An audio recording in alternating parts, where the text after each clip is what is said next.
Quando a ordem do mundo antigo começou a se desfazer, fê-lo de maneira lenta, dolorosa e quase imperceptível. Era o século terceiro, e aquilo que antes havia sido uma civilização mediterrânea unificada, começou a afundar sob o peso de suas próprias fraturas. Durante quase 50 anos, o mundo romano atravessou uma tormenta perfeita: guerras civis, invasões estrangeiras, epidemias, crise econômica e uma sucessão interminável de imperadores que subiam ao trono apenas para morrer pouco depois.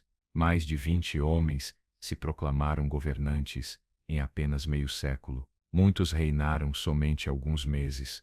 O império parecia condenado à desintegração, e com ele, a promessa de estabilidade que havia durado séculos, a chamada Pax Romana.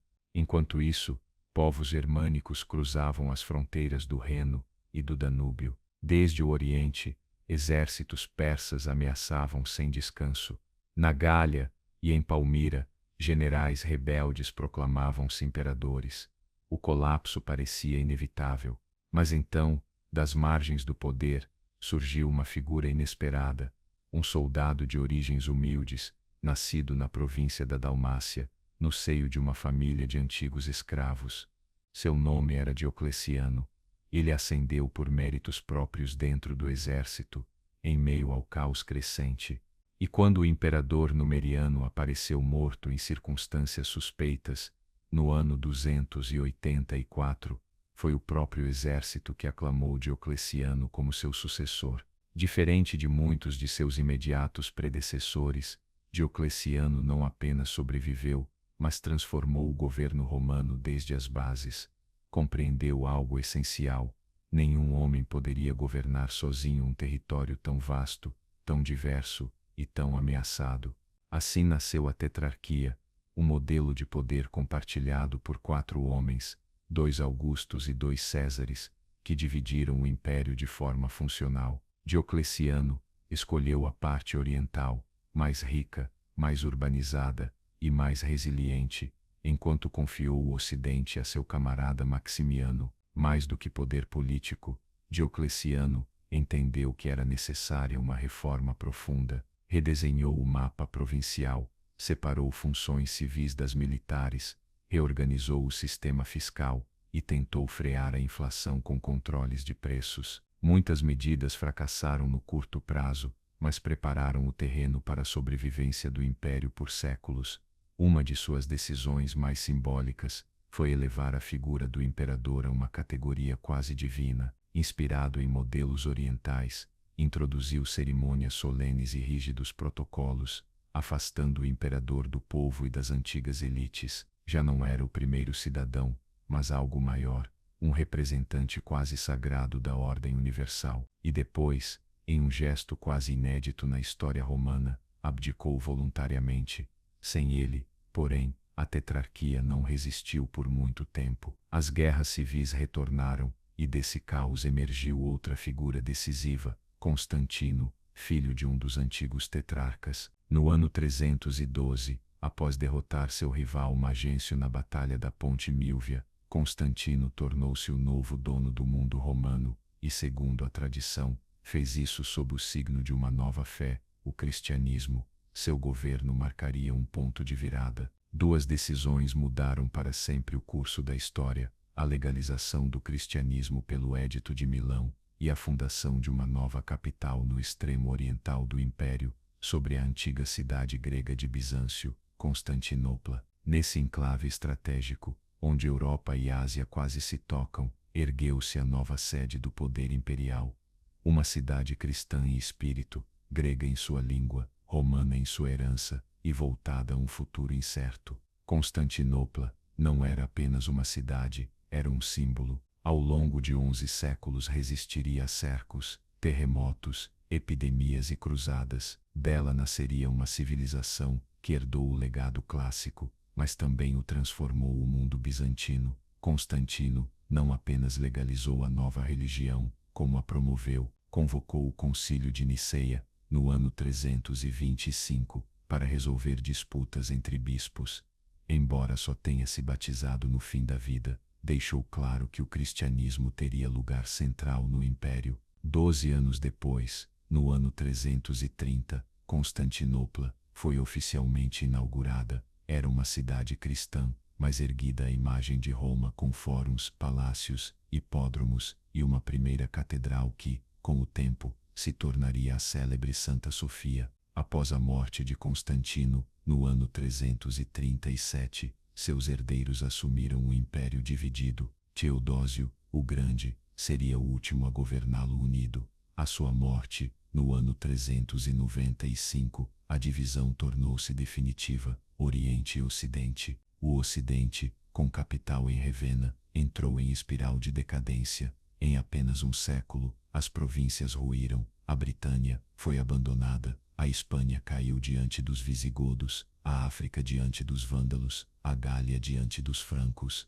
e no ano 476, um chefe germânico chamado Odoacro depôs o último imperador do Ocidente, Rômulo Augustulo. Foi o fim de Roma no Ocidente, mas no Oriente, protegido pelas muralhas de Constantinopla e sustentado pelas riquezas do Nilo, da Síria e da Ásia Menor, o império não apenas resistiu, prosperou. O mundo bizantino não é um vestígio, mas a continuação direta de Roma, transformada, grega em idioma, cristã em alma, imperial em forma. Nos séculos seguintes, Bizâncio preservaria o saber antigo, desenvolveria uma arte inconfundível e estabeleceria um equilíbrio entre fé e poder que marcaria toda a Europa Oriental. Enquanto o Ocidente se fragmentava em reinos e feudos, no Oriente sobrevivia uma ideia, a de uma autoridade universal, de uma só cidade, um só imperador, uma só fé, uma ideia que perduraria.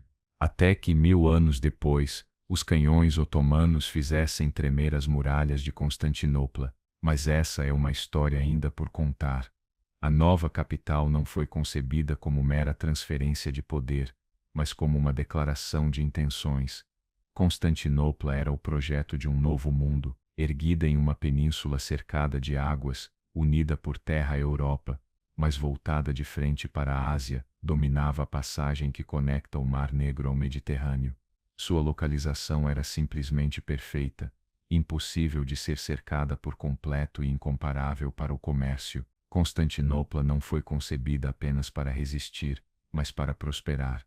Constantino desejava que aquela cidade fosse a herdeira de Roma, mas também algo além disso, um símbolo de renovação. Mandou construir fóruns, estátuas, colunas, palácios, instituiu um novo senado e adornou a urbe com obras trazidas dos recantos mais antigos do império. Muitas delas, curiosamente, eram de origem pagã. Assim nasceu uma cidade cristã, cercada por arte clássica, uma capital nova erguida sobre ruínas antigas, uma cidade que mirava o futuro com os olhos do passado.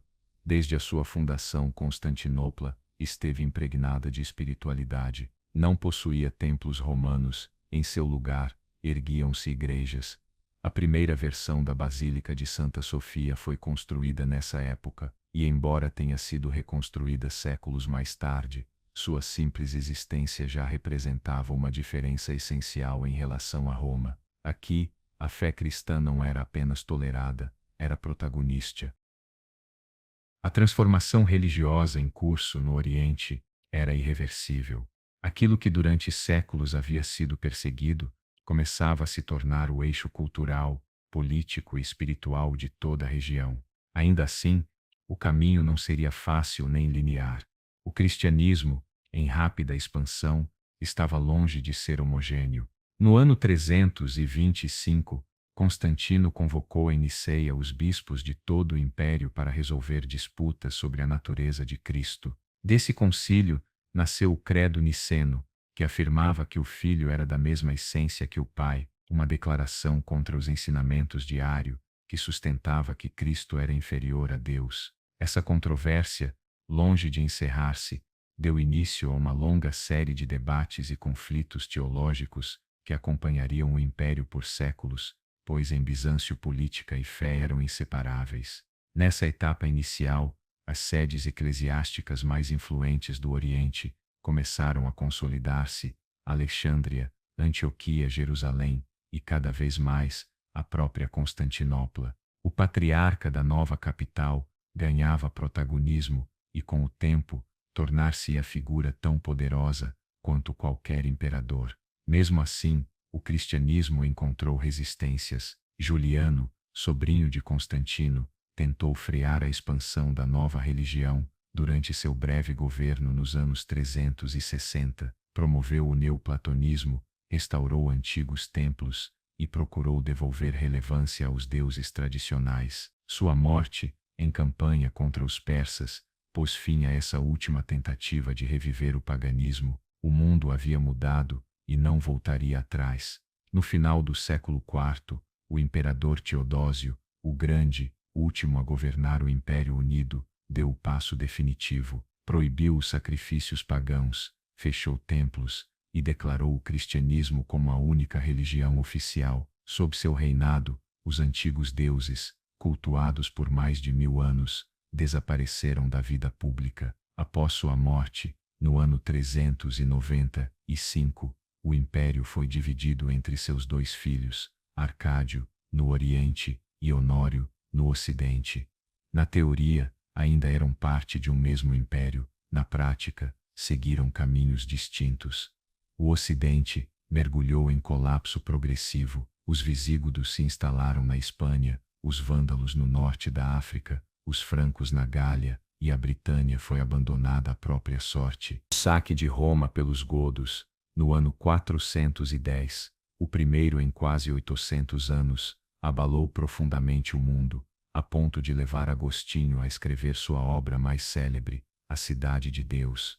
Enquanto isso, no Oriente, a realidade era outra. Constantinopla resistia. As muralhas erguidas sob o reinado de Teodósio II, no século V, eram uma obra colossal, 3 linhas defensivas, com torres e fossos, protegendo o flanco terrestre da cidade. Graças a elas, a capital oriental resistiria a cerco após cerco durante quase 1000 anos. O Oriente não apenas resistia militarmente, mas prosperava economicamente. Enquanto o Ocidente perdia províncias e via sua arrecadação fiscal despencar, o Oriente mantinha sob seu controle regiões vitais como o Egito, Síria e Ásia Menor. Essas terras eram ricas em recursos e indispensáveis para o comércio. O sólido bizantino, sua moeda de ouro, manteve-se estável em peso e pureza, oferecendo ao Império Oriental uma base monetária que o Ocidente já havia perdido havia muito tempo. Mas não eram apenas muralhas e moedas que sustentavam Bizâncio. Também se gestava uma nova forma de governar. No século V, o imperador tornou-se quase inacessível. A corte, influenciada por modelos persas, transformou-se em um espaço cada vez mais cerimonial, com protocolos rígidos e hierarquias detalhadas. O imperador já não era um homem entre homens, mas um símbolo, um mediador entre o céu e a terra. No ano 476, quando o chefe germânico Odoacro depôs o último imperador do Ocidente, não houve festa nem declarações solenes no Oriente. Houve silêncio e cálculo. Para Constantinopla, aquilo não era uma ruptura, mas uma perda temporária. O imperador Zenão aceitou Odoacro como governante da Itália, mas jamais renunciou à ideia de que aquelas terras ainda pertenciam, em essência, ao império. Essa convicção alimentaria futuras tentativas de reconquista. Enquanto isso, a vida cultural e espiritual florescia. No ano 425, Teodósio II fundou uma universidade em Constantinopla, com cátedras de direito, medicina, filosofia e gramática. A compilação do Codex Theodosianus trouxe ordem à confusa massa de leis acumuladas. A fé expandia-se em novos formatos, himnos, teologia, arquitetura sagrada. Consolidava-se uma identidade única, fusão do romano, do grego e do cristão. Já não era apenas o Império Romano do Oriente. Estava surgindo uma nova civilização, que não renunciava ao passado, mas que falava com voz própria, mais grega, mais cristã, mais bizantina. E no início do século VI, um novo nome se levantaria. Tudo começaria com um homem que nunca aprendera a ler nem a escrever. Justiniano I não nasceu em palácio, mas em uma aldeia modesta dos Balcãs. Seu tio Justino, também de origens humildes, havia ascendido no exército, até tornar-se imperador, no ano 518. Foi ele quem adotou o jovem, levou-o à capital e lhe deu a oportunidade de educar-se em Constantinopla, algo impensável em suas circunstâncias de origem. Ninguém imaginava, então, que aquele rapaz camponês se tornaria um dos imperadores mais ambiciosos e transformadores de toda a história bizantina. A história de Justiniano não pode ser contada sem outra figura essencial, Teodora. Antes de se tornar imperatriz, havia sido atriz, acrobata e provavelmente também cortesã. Sua origem escandalizou a aristocracia, mas Justiniano, em vez de rejeitá-la, desafiou todo o sistema para desposá-la. E não foi apenas um gesto romântico, mas uma aliança entre iguais. Teodora era astuta, firme e profundamente influente. Nas sombras do trono, tornou-se a voz mais respeitada do imperador. Compreendia a vida dos marginalizados e promoveu leis em defesa das mulheres, permitiu a herança pela via feminina e criou refúgios para aquelas que desejassem abandonar a prostituição. Seu momento mais célebre veio no ano 532, quando Constantinopla mergulhou no caos. A cidade, dividida entre duas facções esportivas, os verdes e os azuis, explodiu nas tristemente famosas revoltas de Nica. O que começou como uma disputa no hipódromo rapidamente se transformou em levante generalizado. Multidões incendiaram edifícios, proclamaram um novo imperador e sitiaram o palácio. Justiniano, sobrecarregado pela crise, pensou em fugir. Foi Teodora quem o deteve, pronunciando a frase que entraria para a história: "A púrpura imperial é um belo sudário." Com essas palavras, lembrou-lhe que o trono não se abandona, ou se defende, ou se morre nele. Inspirado por sua determinação, Justiniano ordenou a Belisário agir. Milhares de rebeldes foram massacrados no hipódromo, e a revolta foi esmagada. Constantinopla, devastada, oferecia agora uma oportunidade: reconstruí-la das cinzas. Assim nasceu uma das obras mais impressionantes do mundo antigo, a nova Santa Sofia. Erguida em apenas 5 anos, sua cúpula desafiava a gravidade. Um mar de luz filtrava-se por suas janelas, criando a sensação de suspensão e silêncio. Cronistas diziam que parecia estar presa ao céu por uma corrente de ouro. Até hoje continua sendo uma joia arquitetônica incomparável, mas Justiniano não parou aí. Ordenou a construção ou restauração de mais de 25 igrejas na capital e muitas outras nas províncias. Seu estilo arquitetônico, marcado pela planta em cruz grega e pelas cúpulas elevadas, definiu aquilo que hoje reconhecemos como estética bizantina. Para além de mármore e tijolos, outro feito foi igualmente transformador: o direito.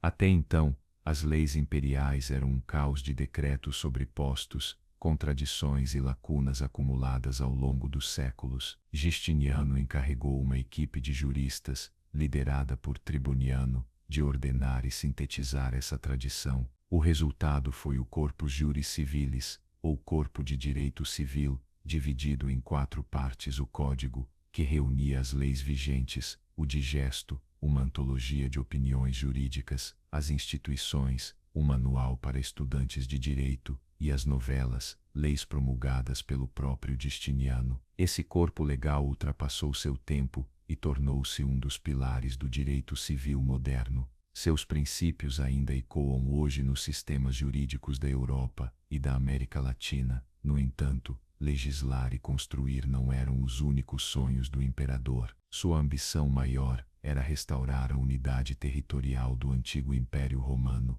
Para isso, precisava de um exército, e tinha o melhor general possível, Belisário. No ano 533, Justiniano lançou sua primeira campanha de reconquista. O alvo era o reino vândalo do norte da África, que havia tomado Cartago e transformado o mar em cenário de pirataria. Com forças relativamente modestas, Belisário desembarcou e derrotou os vândalos em poucas semanas. Cartago voltou a ser romana. Animado pelo sucesso, Justiniano voltou-se para a Itália. No ano 535, começou a guerra contra os ostrogodos, que governavam desde Ravenna. A campanha foi longa e devastadora. Roma mudou de mãos pelo menos 5 vezes, as cidades foram saqueadas, os aquedutos que abasteciam a cidade eterna foram destruídos e nunca mais reparados. A guerra durou quase 20 anos. Quando terminou, no ano 554, o Império havia recuperado grande parte da Itália e também o sul da Espanha.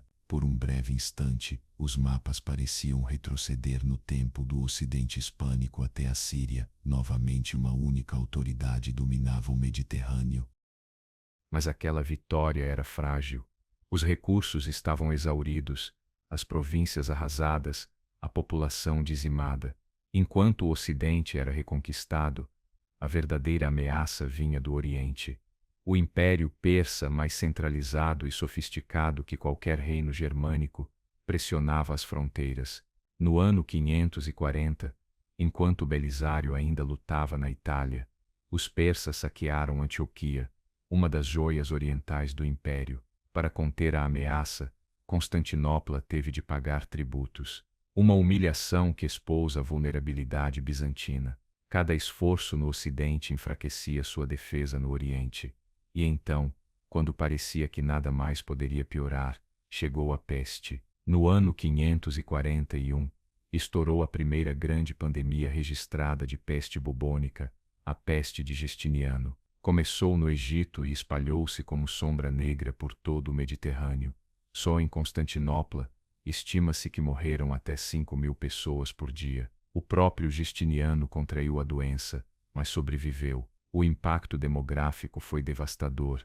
A agricultura colapsou, as receitas fiscais caíram, as levas militares diminuíram. E ainda que a peste tenha recuado, nunca desapareceu por completo, retornando como espectro recorrente pelos 2 séculos seguintes. Apesar de tudo, Justiniano continuou governando. Reformou o sistema fiscal, incentivou hospitais, perseguiu heresias, e quando já não conseguiu impor a ortodoxia pela palavra, impôs por decreto. Fechou a Academia Neoplatônica de Atenas, fundada por Platão 900 anos antes, como parte de sua ofensiva final contra o paganismo.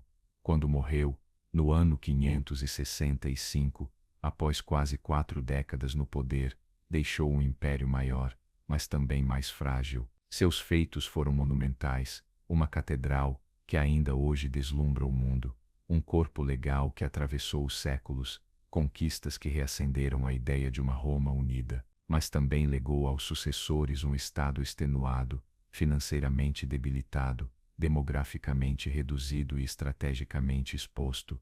Aquela visão gloriosa de restaurar o velho mundo durou apenas um sopro, mas o eco do reinado de Justiniano se prolongaria no tempo. Ele não foi apenas um imperador, foi o último romano clássico, e ao mesmo tempo, o primeiro imperador verdadeiramente bizantino, um elo entre 2 mundos, um construtor de catedrais, leis e sonhos impossíveis. Quando Justiniano morreu, no ano 565, deixou para trás um império reformado, embelezado e mais vasto, mas também exausto. Seu sobrinho, Justino II, herdou um estado à beira do colapso, cofres vazios, províncias devastadas, exército disperso e fatigado. O projeto de restauração imperial começou a ruir quase de imediato. Na Itália, as recentes conquistas mal puderam ser sustentadas. Apenas 3 anos após a morte de Justiniano, os lombardos, um novo povo germânico, cruzaram os Alpes e tomaram grande parte do norte da península. Diferentemente de outros invasores, que buscavam acordos, os lombardos vieram para ficar. Ravenna, Nápoles e alguns redutos do sul permaneceram bizantinos, mas o sonho de uma Itália romana desaparecia outra vez.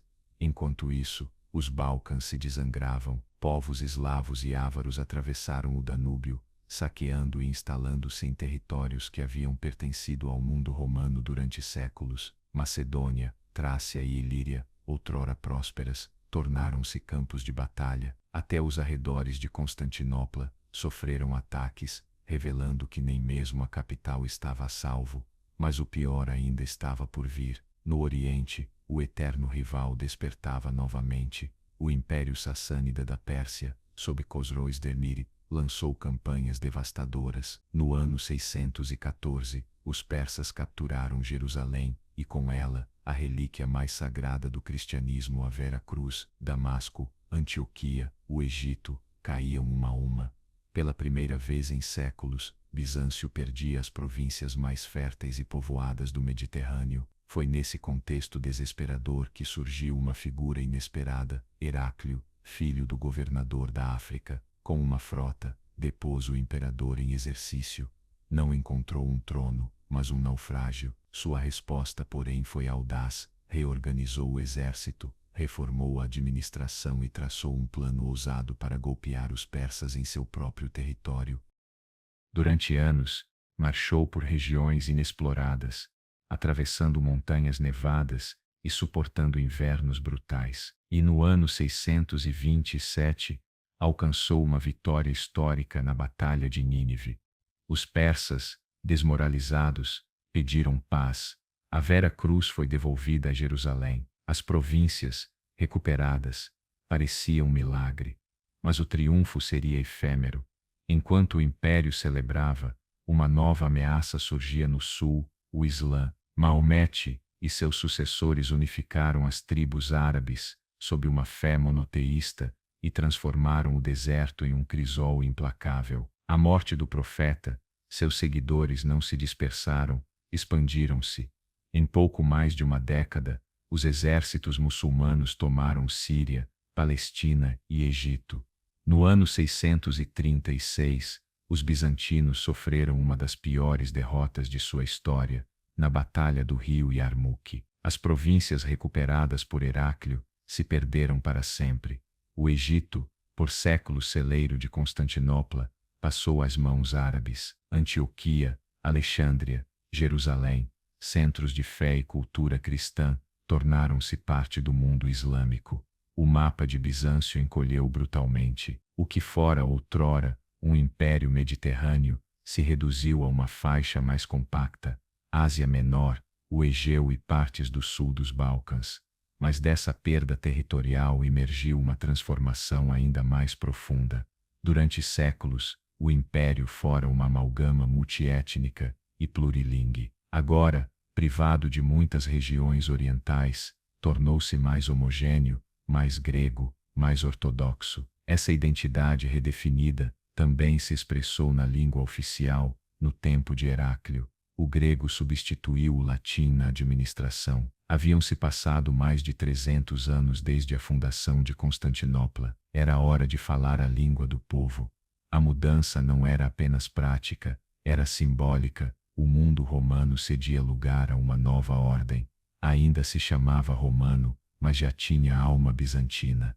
Entretanto, a ameaça árabe não se limitou à terra firme. No ano 674, uma frota islâmica cercou Constantinopla. Durante anos, a cidade resistiu a ataques combinados por mar e terra. A salvação veio de uma invenção decisiva, o fogo grego, uma arma incendiária secreta, lançada por tubos de bronze, que ardia até sobre a água. Sua fórmula permanece um mistério, mas seus efeitos eram devastadores. As embarcações inimigas ardiam em chamas. A capital resistiu, e resistiria novamente no ano 717, diante de outro cerco colossal. Esse espírito de sobrevivência era a essência de Bizâncio. Enquanto perdia influência no Mediterrâneo ocidental, consolidava suas fronteiras no Oriente. Entre os séculos VII e IX, o império se voltou para dentro de si mesmo, redefinindo-se. E foi nesse período que surgiu um de seus conflitos internos mais profundos, a iconoclastia. No ano 726, o imperador Leão III proibiu o uso de imagens sagradas. Estátuas e pinturas de santos e de Cristo começaram a ser removidas das igrejas. Por quê? Talvez pela influência do Islã, que proibia representações, ou talvez pelo temor de que o povo adorasse imagens em vez de ideias. Seja qual fosse a causa, o resultado foi um século de tensões. Monges, artistas e fiéis defendiam seus ícones como janelas para o divino. Outros os viam como idolatria. Imagens foram destruídas, perseguições se intensificaram, e o conflito deixou uma cicatriz profunda na identidade espiritual bizantina. Finalmente, no ano 843, sob o governo da imperatriz regente Teodora, outra Teodora, séculos depois da primeira, a veneração das imagens foi restaurada. Esse momento ainda hoje é celebrado na Igreja Ortodoxa como o triunfo da ortodoxia, mas o dano já estava feito, não apenas no campo espiritual, mas também na relação com o Ocidente. Enquanto Bizâncio se perdia em debates sobre ícones e heresias, Roma olhava para outro lado. A autoridade imperial na Itália havia desaparecido, e o papado, sem apoio bizantino, buscou proteção em outros lugares nos reinos germânicos. No ano 800, o Papa Leão III coroou o rei franco Carlos Magno como imperador dos romanos, um título que, para os bizantinos, era uma afronta política. Como poderia existir outro imperador romano fora de Constantinopla? No Ocidente, porém, germinava a ideia de um novo império cristão. Assim, enquanto Bizâncio sobrevivia sitiado por inimigos e assombrado por seus próprios fantasmas, uma nova fenda se abria entre Oriente e Ocidente. Não era apenas uma divisão política, mas também espiritual, latim contra grego, papa contra patriarca, cruz latina contra cruz ortodoxa, dois mundos que séculos antes haviam sido um só. E ainda assim, apesar dos cercos, das heresias e dos colapsos, Bizâncio seguia de pé, menor, sim, mais isolado talvez, mas ainda orgulhoso, resistente e surpreendentemente resiliente. Enquanto a Europa ocidental definia seus impérios e reinos feudais, Bizâncio atravessava uma etapa de silenciosa transformação. A partir do século IX, e especialmente durante o século X, o Império Bizantino viveu o que muitos historiadores chamam de Renascimento Macedônico, uma época de recuperação, estabilidade e expansão. Esse período, marcado pela dinastia macedônica, não tinha relação com a antiga Macedônia de Alexandre, mas com a terra natal do imperador que iniciou essa nova era. Basílio I, nascido na humildade, talvez de pais camponeses de origem armênia ou eslava, Basílio chegou a Constantinopla como desconhecido, mas sua força, talento e carisma lhe abriram caminho. Tornou-se favorito do imperador Miguel III, e após intrigas e a morte misteriosa deste, ascendeu ao trono no ano 867. Com Basílio começava um novo ciclo, marcado por reformas internas, brilho intelectual e, pela primeira vez em séculos, conquistas duradouras. A corte se revitalizou, a arquitetura voltou a florescer, e os imperadores passaram a mirar o exterior com renovada ambição. Mas a restauração não foi imediata nem simples. Os inimigos permaneciam às portas. No Oriente, o califado abássida ainda representava uma ameaça. Embora o ímpeto expansionista islâmico tivesse arrefecido, as fronteiras continuavam tensas, bandos muçulmanos atacavam a Ásia Menor a cada verão. No norte, os búlgaros emergiam como rival formidável. Antiga tribo nômade, os búlgaros haviam se estabelecido ao sul do Danúbio, formando um reino sólido. Durante gerações, a relação entre Bizâncio e a Bulgária oscilou entre alianças e guerras. Tudo mudaria, porém, com um gesto inesperado. O çar búlgaro Boris Ipridi decidiu converter-se ao cristianismo, não sob Roma, mas sob Constantinopla. Batizado no rito ortodoxo, levou consigo toda a elite búlgara. O que parecia apenas religioso tinha implicações políticas profundas. Adotar o cristianismo bizantino era também acolher sua influência cultural e simbólica. Ainda que Boris buscasse autonomia, Bizâncio enxergava nisso a chance de expandir seu poder sem levantar espadas. A diplomacia mostrava-se tão poderosa quanto as armas. Contudo, os conflitos não tardaram a retornar. Sob Simeão I, filho de Boris, a Bulgária tornou-se a grande potência dos Balcãs. Simeão proclamou-se imperador dos búlgaros e dos romanos, desafiando Bizâncio. As guerras foram intensas e prolongadas. Constantinopla chegou a ser ameaçada diretamente. Após sua morte, porém, o equilíbrio voltou a pender para os bizantinos. Enquanto isso, florescia o renascimento cultural. Os imperadores macedônicos incentivaram a cópia de manuscritos, a compilação de saberes e a reorganização do direito. Foi nesse tempo que Constantino VII, erudito e imperador, escreveu o célebre de Administrando o Império, Manual de Política e Diplomacia. A administração tornou-se mais eficaz, as finanças se estabilizaram e a rede de espiões e diplomatas bizantinos permitiu manipular aliados e inimigos com habilidade. O exército, embora menor que nos dias de Justiniano, era mais profissional, melhor treinado e adaptado à guerra defensiva. No mar, a marinha bizantina mantinha piratas e inimigos muçulmanos sob controle, ainda graças ao fogo grego. Mas novas ameaças vinham também do ocidente. Os normandos, descendentes de vikings instalados no norte da França, começaram a projetar seu poder no Mediterrâneo, primeiro como mercenários, depois como conquistadores. Seu olhar se voltou para a Sicília, sob domínio muçulmano havia mais de um século, e mais tarde para o sul da Itália, expulsando Bizâncio da região. Isso, porém, ainda estava por vir. Durante o século X, o império desfrutou de uma estabilidade inédita desde Justiniano, sob generais imperadores como Nicéforo II Focas e João I Tizimices. Bizâncio não apenas resistiu, expandiu-se. Campanhas vitoriosas na Síria, na Armênia e no leste da Anatólia reconquistaram fortalezas, terras férteis e cidades simbólicas. Alepo foi tomada. Antioquia, a grande cidade perdida aos árabes no século VI, voltou a mãos bizantinas, um feito prático e profundamente simbólico.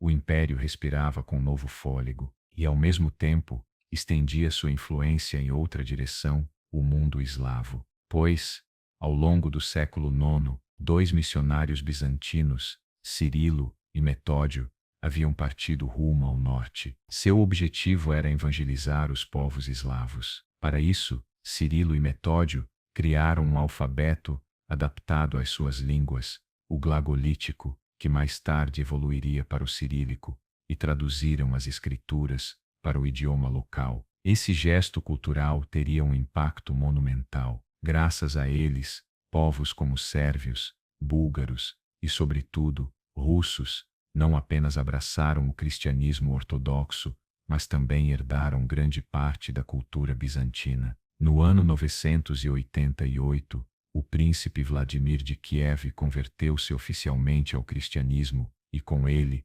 toda a Rus de Kiev. Assim nascia, nas margens do Dníper, uma nova civilização cristã, profundamente inspirada por Constantinopla. Não se tratava apenas de religião, mas também de arte, arquitetura, administração e cultura. Bizâncio transformava-se em modelo, em uma Roma espiritual do Oriente. Dessa forma, mesmo quando o império parecia encastelado em suas muralhas, sua influência irradiava para os cantos mais distantes da Eurásia. A restauração macedônica havia devolvido a Bizâncio o poder, o prestígio e a vocação imperial, e embora os ventos da história voltassem a mudar, por um tempo a cidade do Bósforo brilhou novamente com a luz de uma civilização que ainda tinha muito a dizer. À medida que o império se consolidava com reformas e conquistas, um novo tipo de poder surgia nos bastidores, o da burocracia imperial. Os eunucos do palácio, homens castrados desde jovens, para servir sem representar ameaça dinástica, atingiram níveis de influência impensáveis em séculos anteriores. Versados nos segredos do Estado, educados em retórica, administração e protocolo, tornaram-se pilares de continuidade entre reinados breves e épocas turbulentas. Enquanto no Ocidente os reis se apoiavam em nobres guerreiros, em Bizâncio o equilíbrio repousava sobre letrados e sobre um sistema jurídico sólido. O império mantinha-se não apenas pela força das armas, mas pela racionalidade administrativa, pela rede de ministros, escribas e juízes. Esse período também testemunhou um florescimento artístico e espiritual. Os mosaicos bizantinos alcançaram o auge, cenas de santos, imperadores e virgens cobriam basílicas e palácios, em rostos hieráticos e fundos dourados, que evocavam um mundo divino e atemporal. Não buscavam realismo, mas transcendência. As igrejas, com suas plantas em cruz grega e cúpulas que pareciam flutuar, tornaram-se faróis do mundo ortodoxo. A arquitetura religiosa era também afirmação política, cada cúpula era um reflexo do céu, cada liturgia uma encenação do cosmos, no qual o imperador ocupava papel quase sacerdotal. Enquanto isso, no campo, os pequenos proprietários, os stratiotas, sustentavam a economia rural e a defesa militar. O sistema dos temas oferecia terras em troca de serviço armado, mas esse equilíbrio era frágil. Com o avanço dos grandes senhores, os dinatoi, esses pequenos camponeses iam sendo absorvidos e perdendo espaço. Vários imperadores tentaram contê-los com leis restritivas, não por compaixão, mas porque sabiam que o exército dependia desses soldados camponeses. O equilíbrio entre poder central, aristocracia e campesinato era delicado. Cada ruptura trazia consequências. Na corte, florescia também o renascimento dos clássicos. Homero, Aristóteles, Tucídides eram copiados, estudados e reinterpretados sob ótica cristã. Não era um culto nostálgico, mas uma fusão entre filosofia pagã e teologia ortodoxa. As universidades, como a de Constantinopla, formavam gerações de funcionários em direito, gramática, astronomia e medicina, saber prático a serviço do Estado. Externamente, a diplomacia bizantina era refinada.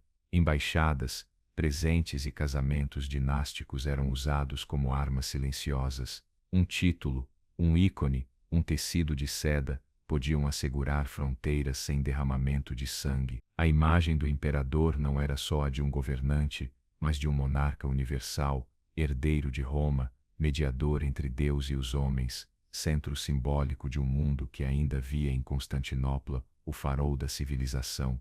Mas esse esplendor não era eterno. Sob a superfície, tensões cresciam. Após o reinado glorioso de Basílio II, o império parecia ter atingido um cume difícil de igualar. Os inimigos estavam contidos, o poder central consolidado, as fronteiras seguras. Porém, como tantas vezes na história bizantina, depois da estabilidade veio a instabilidade. O trono passou a uma sucessão de imperadores menos capazes, escolhidos mais por alianças cortesãs do que por mérito. A corte voltou a ser palco de intrigas entre eunucos, generais e aristocratas. A máquina do Estado ainda funcionava, mas a clareza de liderança se perdia. Nesse cenário, os dinatoi retomavam seu avanço. Durante décadas, Basílio II havia contido sua expansão, protegendo os pequenos camponeses soldados. Agora, com o poder central enfraquecido, as grandes famílias absorviam suas terras, minando tanto a base social quanto a força militar do império. A transformação não foi imediata, mas persistente, e como sempre em Bizâncio, o equilíbrio começava a se desfazer. A perda do campesinato armado enfraqueceu um dos pilares fundamentais do exército bizantino. Para compensar, os imperadores recorreram cada vez mais a tropas mercenárias, pechenegues, normandos, húngaros, turcos, guerreiros eficazes, sim, mas pouco confiáveis a longo prazo. Internamente, o império começou a mostrar sinais de fragmentação econômica e social. Regiões distantes da capital, como a Capadócia, a Anatólia ou as províncias balcânicas, passaram a depender mais de poderes locais do que da corte. O sistema dos temas, tão eficaz durante séculos, começava a se corroer. Enquanto isso, novas ameaças surgiam do exterior. No ocidente, os normandos, descendentes de vikings instalados na Normandia, expandiam-se para o sul da Itália. Tomaram antigos territórios bizantinos, como Bari e a Calábria, e pouco a pouco afastaram Bizâncio da península. Mas no Oriente, erguia-se um desafio ainda mais decisivo, a chegada dos turcos seljúcidas. Originários da Ásia Central, esses guerreiros muçulmanos haviam derrotado o califado abássida e fundado um novo poder na Pérsia. Sob o comando do sultão Alparslan, avançaram rumo ao coração da Anatólia, penetrando em terras que por séculos haviam sido o núcleo do império. O choque era inevitável. No ano 1071, o imperador romano Quirto Diógenes tentou detê-los, mas foi derrotado de forma devastadora em Manzikert. Ele próprio caiu prisioneiro e, embora libertado pouco depois, sua autoridade estava destruída. Mais grave foi a perda do controle sobre vastas áreas da Ásia Menor. Fortalezas ruíam, aldeias eram abandonadas, campos férteis eram tomados. O velho coração agrícola e militar de Bizâncio se desfazia, enquanto ondas de turcos fundavam novos principados. A derrota de Manzikert marcou um ponto de inflexão. Não foi apenas um desastre militar, mas uma crise política. O exército se fragmentou, os magnatas assumiram poder nas províncias, e Constantinopla ficou isolada, cercada por disputas internas e ameaças externas. Generais se proclamavam imperadores, a nobreza urbana rivalizava com os senhores rurais, e as tropas imperiais se dissolviam antes mesmo de lutar. A aristocracia, fortalecida por vastas posses, passou a agir como um Estado dentro do Estado. Nesse cenário de fragmentação, a sociedade bizantina voltou-se para dentro. A religião tornou-se o centro do discurso político e social. Procissões, milagres e ícones ganhavam protagonismo, como se o povo buscasse no sagrado o refúgio que já não encontrava na política nem na guerra. A capital, porém, mantinha seu esplendor. Constantinopla seguia vibrante, com seu hipódromo, palácios, mercados, mosteiros e escolas. Era um farol cultural e diplomático, último bastião de uma civilização milenar. Mas o contraste com as províncias era cada vez maior. Enquanto os imperadores enviavam embaixadas a reinos distantes, a Anatólia se enchia de fortalezas abandonadas, igrejas em ruínas e campos desertos. Era como se o corpo do império perdesse o sangue, enquanto a cabeça ainda sonhava com antigas glórias. Foi nesse cenário sombrio que surgiu uma nova figura, Aleixo I Comneno, um jovem general proclamado imperador em 1081. Sua ascensão marcou o início de uma nova dinastia, e com ela um último esforço de restauração. A subida de Aleixo não foi simples. O império estava cercado de inimigos, dividido por dentro, e a legitimidade do trono era mais questão de força do que de direito. Mas Aleixo, pragmático e astuto, compreendia que a sobrevivência não estava em restaurar o passado, mas em adaptar-se ao mundo que havia mudado. Não dispunha de um exército central sólido, nem de uma economia próspera. O que tinha era diplomacia, visão estratégica e pouco tempo. Diante do avanço turco na Anatólia e das incursões normandas nos Balcãs, Aleixo percebeu que não bastava resistir, precisava de aliados. Assim, em 1095, enviou embaixadores ao Papa Urbano II. O que começou como um pedido de ajuda militar, transformou-se em algo inesperado, a Primeira Cruzada. O chamado papal reuniu não apenas cavaleiros e senhores feudais do Ocidente, mas também multidões de camponeses, peregrinos e soldados improvisados movidos por fé, ambição e desejo de redenção. Para Aleixo, foi uma arma de dois gumes. Os cruzados ajudaram a recuperar territórios, mas agiram como força autônoma, fundando seus próprios reinos em Antioquia e Jerusalém, sem submeter-se a Constantinopla. O império não retomou o controle direto, mas estabilizou ao menos o fronte oriental. Em contrapartida, cresceu a desconfiança entre bizantinos e latinos. Aos olhos de Bizâncio, os cruzados eram bárbaros exaltados, incapazes de compreender a sutileza diplomática oriental.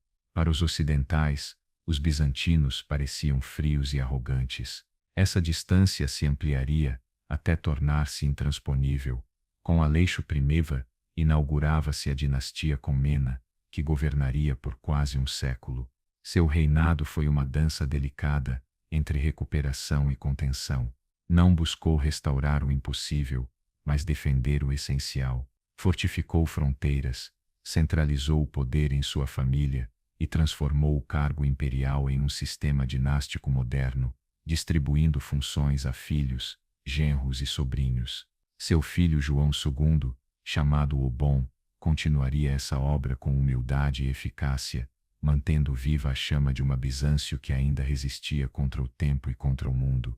Não foi um grande conquistador, tampouco um reformista radical, mas João II soube manter o equilíbrio, proteger as rotas comerciais e conter os inimigos exteriores.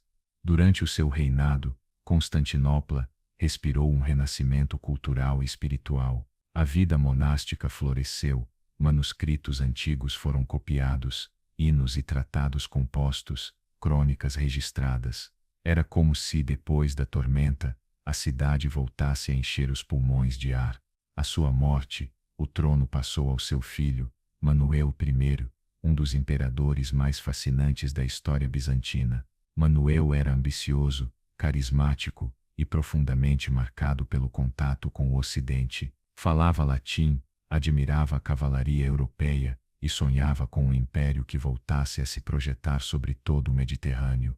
Recebeu embaixadas de reinos distantes, firmou tratados com o Papa e com o imperador germânico e chegou a participar de expedições militares na Itália e no Egito. Foi também no seu tempo que a Segunda Cruzada atravessou o território bizantino, e embora Manuel tenha tentado manter os cruzados sob controle, as tensões entre Constantinopla e o Ocidente voltaram a ferver. Já não viam a cidade como guia, mas como rival, envolta em luxo, retórica e desconfiança. Manuel fortaleceu o exército, aprimorou a marinha e modernizou a administração, mas também cometeu erros. Envolveu-se em guerras que não podia sustentar, subestimou a ameaça turca e superestimou o apoio ocidental. Após sua morte, deixou um herdeiro ainda criança, e o delicado sistema dinástico dos Comnenos começou a ruir. Regências se sucederam, conflitos internos retornaram. Em 1176, a derrota em Miriocéfalo foi outro golpe simbólico. Os turcos mostravam que as campanhas ofensivas pertenciam ao passado. Daí em diante, a política imperial tornou-se defensiva, reativa e vulnerável. Economicamente, o império ainda contava com recursos, rotas comerciais, ouro dos Balcãs, impostos das ilhas e cidades portuárias. Mas crescia uma dependência silenciosa, a presença cada vez maior de mercadores italianos, sobretudo venezianos, pisanos e genoveses. Concedia-se a eles bairros próprios, isenções fiscais e privilégios de navegação. Eram úteis, mas representavam uma influência que escapava ao controle do imperador.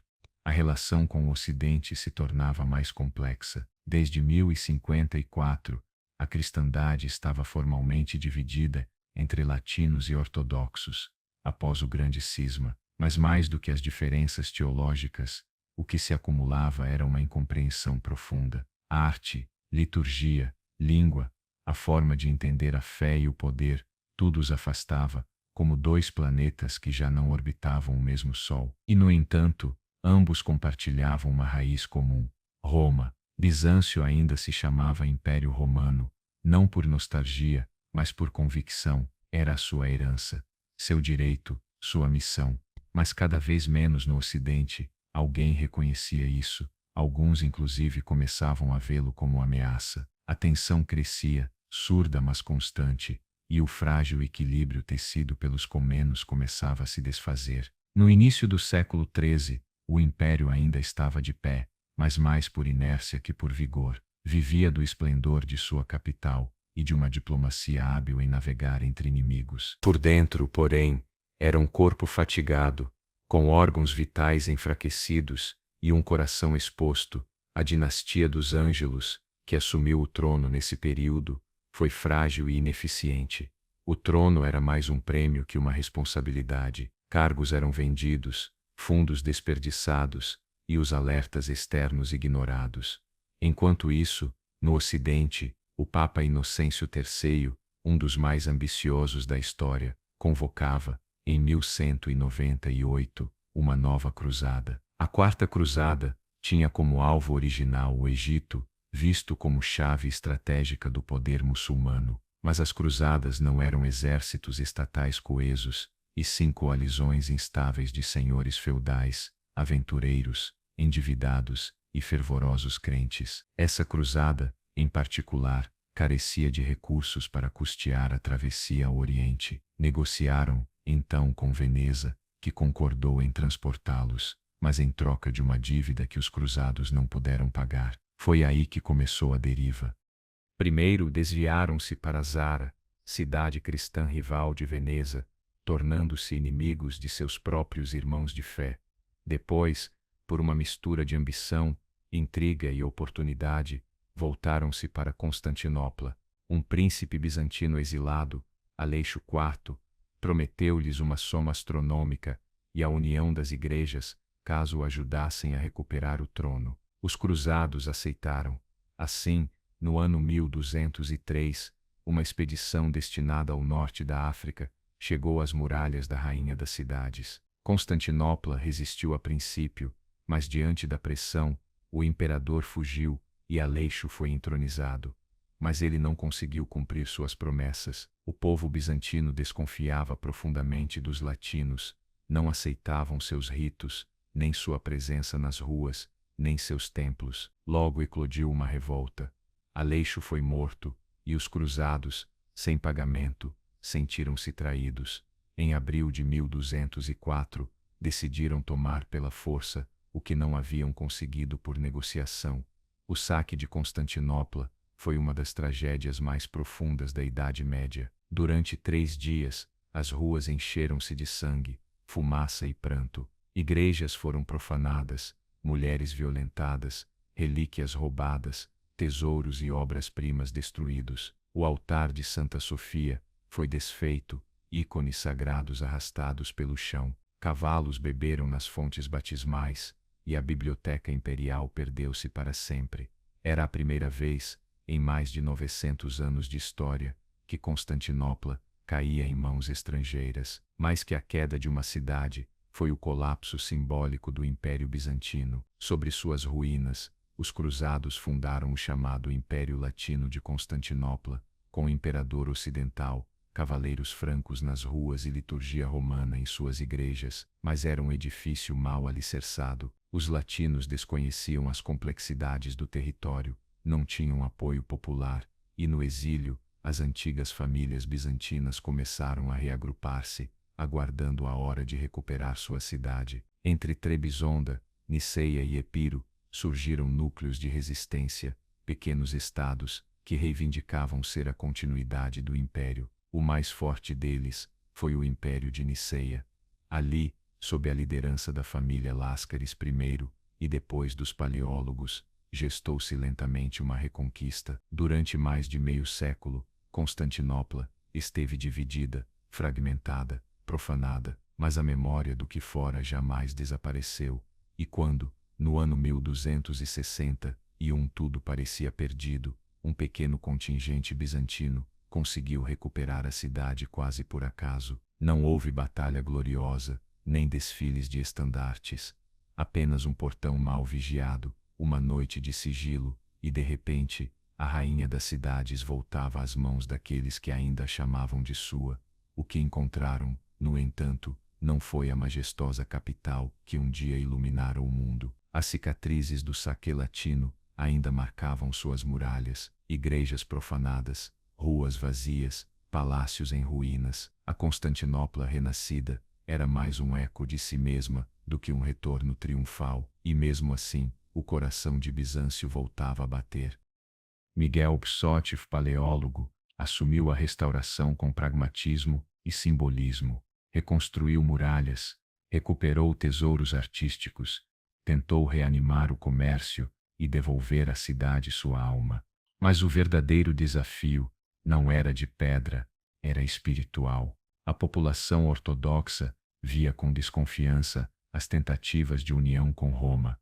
O Concílio de Leão, em 1274, firmara oficialmente essa união, mas em casa foi rejeitado como traição. A fratura entre Oriente e Ocidente afundava ainda mais fundo no coração dos dois mundos. No século seguinte, o império deixou de ser um centro, tornando-se um fragmento. Bizâncio sobrevivia cercado de inimigos mais fortes, equilibrando alianças precárias com Veneza ou Gênova, enfrentando revoltas internas e assistindo ao lento avanço dos otomanos, que estendiam suas raízes pela Anatólia e pelos Balcãs. E mesmo assim, a cidade persistia. bibliotecas abertas, liturgias entoadas, manuscritos copiados, Platão ainda estudado em grego antigo, como se o tempo não tivesse passado. O império era uma miniatura, um mundo que se negava a morrer, não por força militar, mas por memória intensa demais para desaparecer. No século XIV, Bizâncio parecia mais uma ideia do que um estado. Constantinopla ainda era seu coração, mas o corpo havia se reduzido a um punhado de províncias dispersas, cercadas por inimigos que cresciam a cada década. A ameaça principal já não vinha do Ocidente latino, mas do Oriente Islâmico. Os otomanos, dinastia de origem fronteiriça instalada no noroeste da Anatólia, mostravam uma ambição nova, não apenas conquistar, mas substituir o modelo de civilização bizantino. Diferente de invasores anteriores, seu avanço não parecia mais um capítulo do ciclo de crise e recuperação, mas o epílogo. As décadas se arrastavam no ritmo lento da decadência. Cada imperador tentava sustentar o que restava, negociando com venezianos e genoveses, pedindo apoio a papas e reis, firmando tréguas com sultões, que sabiam que a cidade não poderia resistir para sempre. As muralhas ainda eram formidáveis, mas atrás delas havia ruas vazias, mercados silenciosos, igrejas cobertas por mato. Constantinopla resistia por inércia, como se fosse sagrada demais para cair, embora todos soubessem que um dia cairia. Mesmo frágil, a vida intelectual bizantina não desapareceu. Eruditos dedicavam-se a copiar textos da antiguidade com uma urgência quase profética. Se não fosse feito naquele momento, não seria jamais. O grego clássico ainda ecoava nas escolas. Pensadores como Gemisto Platão sonhavam com uma renovação inspirada na filosofia antiga. Muitos desses textos cruzariam depois o mar, chegando à Itália e acendendo o Renascimento. No fim, Bizâncio ajudava a abrir outra era. Espiritualmente, a separação com Roma permanecia profunda. Vários imperadores assinaram tratados de união religiosa com o Papa, quase sempre movidos pela necessidade militar, mas a cada vez, ao regressar, eram recebidos com frieza para o povo. Preservar a pureza da fé era mais importante que obter ajuda estrangeira. A unidade política podia ser sacrificada, a espiritual jamais. Enquanto isso, os otomanos não paravam. Sob líderes como Murad I e Bajazeto, aperfeiçoaram sua máquina de guerra, criaram o corpo dos janízaros, soldados de elite recrutados desde a infância, e expandiram suas fronteiras. Em 1389, após a Batalha do Kosovo, a supremacia otomana nos Balcãs tornou-se irreversível. O cerco sobre Constantinopla se fechava mais pela pressão constante do que por ataques diretos. Era apenas questão de tempo. Em um último apelo ao Ocidente, o imperador João Otibo Paleólogo viajou a Florença em 1439. Lá firmou união solene com o Papa Eugênio IV. Houve discursos, abraços e promessas, mas de volta à capital, foi recebido com desconfiança. A união parecia mais humilhação do que salvação.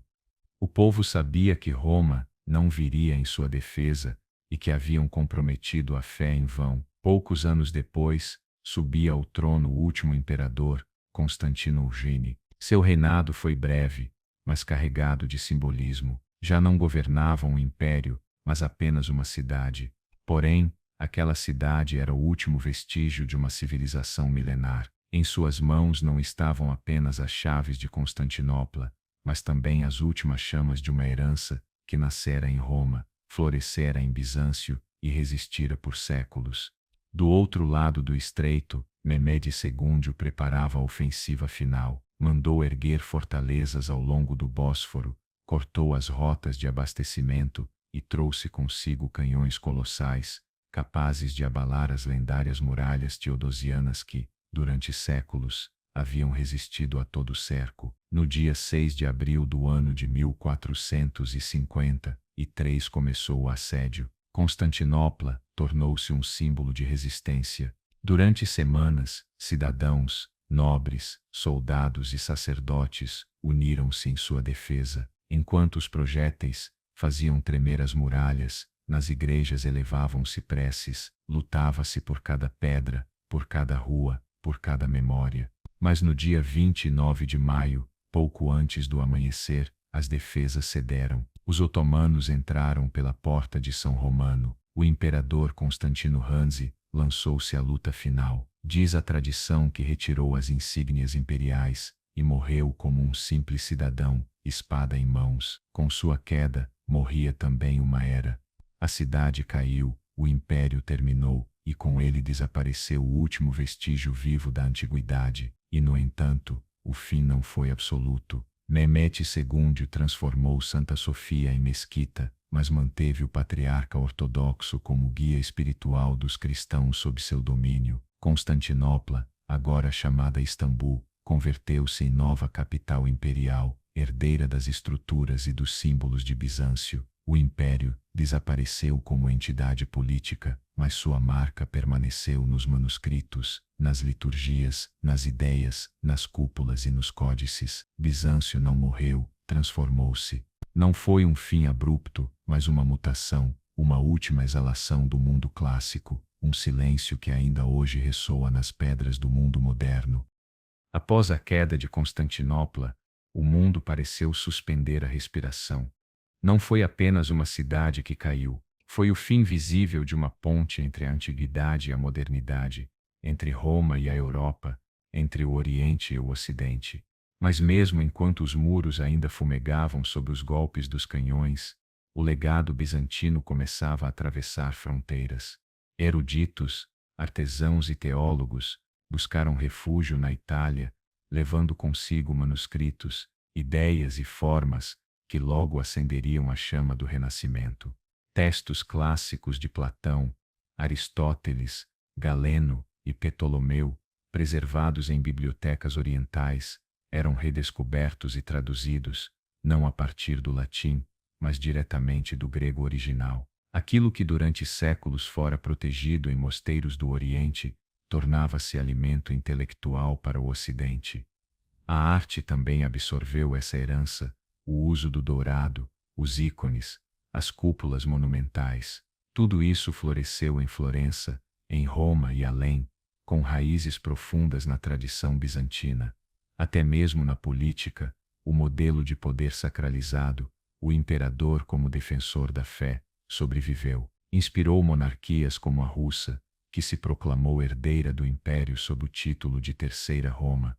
No novo mundo otomano, Constantinopla não desapareceu, transformou-se. Mehmet, o conquistador, compreendeu o peso simbólico da cidade e quis ser seu continuador, não seu destruidor. Preservou estruturas administrativas, garantiu a autoridade do patriarca ortodoxo sobre os cristãos e fez de Santa Sofia uma mesquita, sem lhe roubar a grandiosidade. Sua cúpula, pairando no horizonte, permaneceu como testemunha de uma história comum. A religião, núcleo da identidade bizantina, deixou marcas duradouras. A liturgia ortodoxa, com seus cantos hipnóticos, sua linguagem ritual e sua teologia visual, permaneceu viva na Grécia, na Rússia, na Sérvia e nos mosteiros do Monte Athos. Enquanto o Ocidente católico seguia caminhos mais jurídicos e racionais, o Oriente ortodoxo mantinha uma espiritualidade sensorial,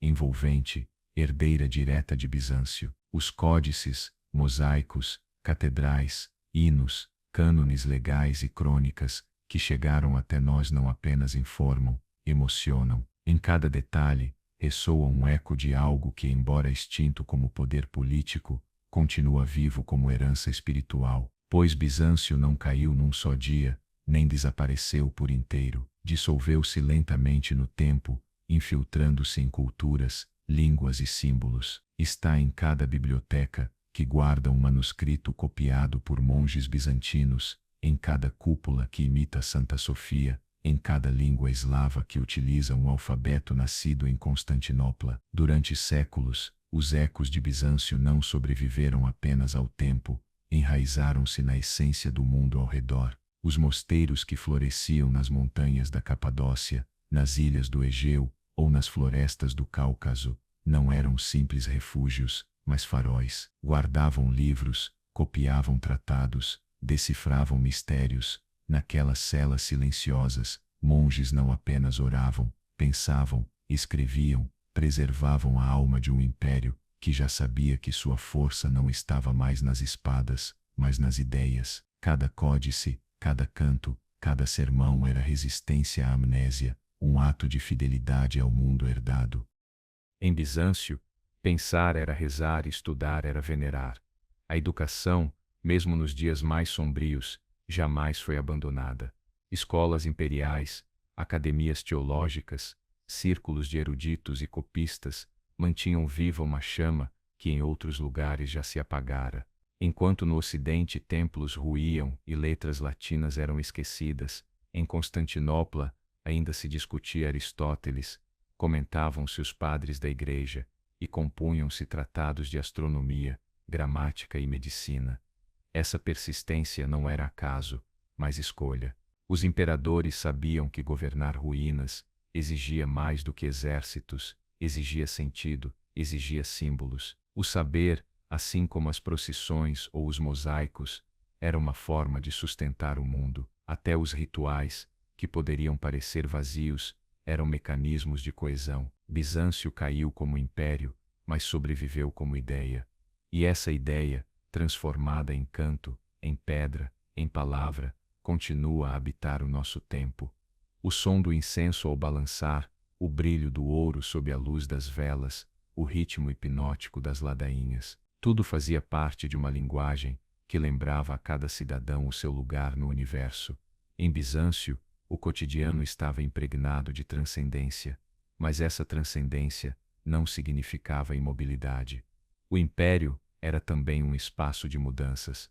As heresias, os cismas, os concílios, as disputas teológicas não foram meras guerras de palavras, mas manifestações de uma civilização viva, que não se limitava a repetir fórmulas, e sim enfrentava, uma e outra vez, a pergunta essencial: como viver o divino em um mundo em constante transformação? E essa pergunta não se respondia na solidão, mas em comunidade, nas assembleias de bispos, nos sermões públicos, nos escritos que viajavam de mosteiro em mosteiro, de cidade em cidade. O pensamento era coral, ninguém pensava sozinho em Bizâncio, nem mesmo os imperadores. Por mais poder que acumulassem, sabiam que sua autoridade deveria refletir uma ordem superior.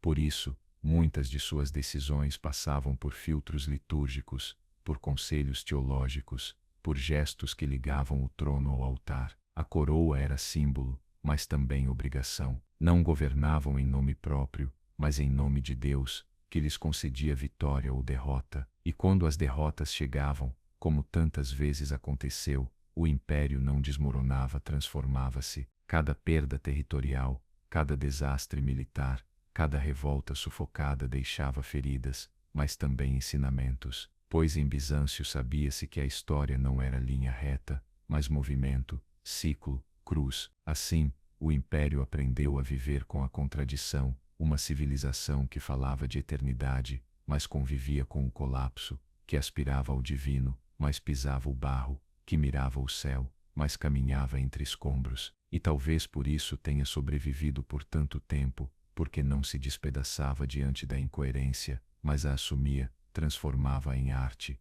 em oração, em estrutura. As casas continuavam sendo erguidas em pedra, as crianças ainda aprendiam a ler em pergaminhos copiados por monges cegos, as mulheres bordavam histórias em seus tecidos, os homens discutiam concílios passados como se fossem notícias recentes. Tudo parecia rotina, mas sob essa rotina pulsava uma épica sem cavalos, sem estandartes, sem trombetas, uma épica lenta, quase silenciosa, que não enchia crônicas heróicas, mas deixava marcas, pois resistir quando tudo desaba é um ato de heroísmo, e ainda acreditar na beleza e na ordem sagrada do mundo, quando as muralhas estremecem, é quase um milagre. E esse milagre Bizâncio renovava a cada dia, renovava-o nas sombras dos claustros, na paciência dos copistas, nas vigílias dos patriarcas, no gesto simples de acender uma vela diante de um ícone, na decisão de escrever uma homilia que talvez ninguém leria, na determinação de ensinar a uma criança a história de Davi, de Platão ou de Constantino. Renovava-o ao bordar com fio de ouro um manto cerimonial, ao erguer uma fonte no átrio de uma igreja, ao escrever uma carta que atravessaria montanhas e séculos, ao plantar uma oliveira na encosta de um mosteiro. Esse era o seu verdadeiro poder, não a conquista, não a riqueza, mas a permanência, pois em um mundo em que tudo muda, em que tudo parece condenado à ruína, permanecer é uma forma de vitória, e Bizâncio, mesmo em seus piores momentos, soube manter-se, não imóvel, mas fiel, e talvez essa fidelidade seja a lição mais profunda que deixou para aqueles que vieram depois.